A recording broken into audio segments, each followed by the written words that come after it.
इस प्रकार के इंडिया कारपेट एक्सपो जैसे आयोजन के माध्यम से एक नया प्लेटफॉर्म उपलब्ध होता है हमारे एक्सपोर्टर्स को,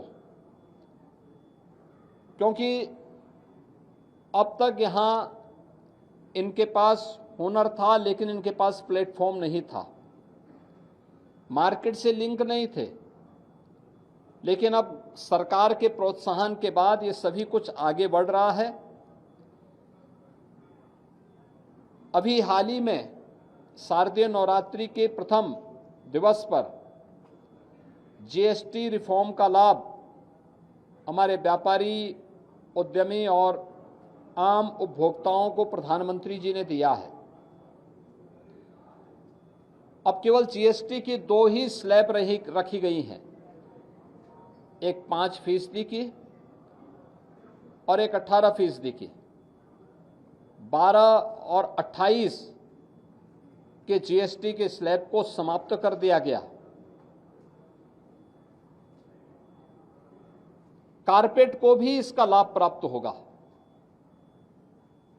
क्योंकि सामान्यतः हैंडमेड कारपेट में 5% का जीएसटी था, लेकिन रॉ मटेरियल जो इसमें उपयोग होता है उसमें 12 से 18% जीएसटी देय होता था। अब उसमें भी जीएसटी की दर को 5% किया गया है।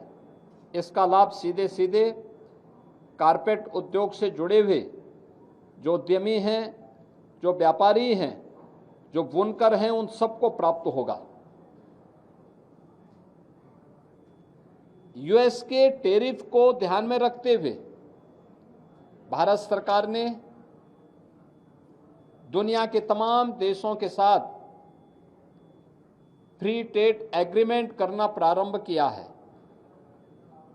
अभी हाल ही में यूएई और यूके के साथ एफटीए होने के बाद उन चुनौतियों से सामना करने में हमारे बुनकरों और एक्सपोर्टर्स को मदद मिलेगी। आज से 8-10 वर्ष पहले कोई ये सोचता भी नहीं था कि भदोई कालीन उद्योग में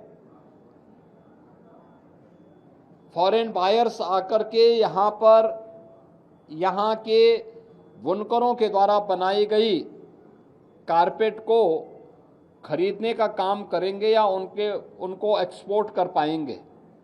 लेकिन इंडिया एक्सपो मार्ट के बनने के बाद अब ये संभव हो पाया है। इस बार भी 88 देशों के 300 से अधिक बायर्स यहाँ आ रहे हैं। इस चतुर्थ संस्करण में, इंडिया कारपेट एक्सपो के चतुर्थ संस्करण में भागीदार बन रहे हैं। देश भर से आए हुए जो कारपेट उद्योग से जुड़े हुए स्टेक होल्डर्स इसमें भागीदार बन रहे हैं और निरंतर इस प्रकार की गतिविधियों के माध्यम से भदोई कारपेट क्लस्टर को एक नई ऊंचाई प्राप्त होगी। यह भदोई को आगे बढ़ाने, यहाँ के विकास को आगे बढ़ाने की भी सरकार की एक अभिनव योजना है। मैं भी पिछले दिनों ही इस जनपद के भ्रमण में आया था और उस समय यहाँ के लिए हम लोगों ने कहा था काशी नरेश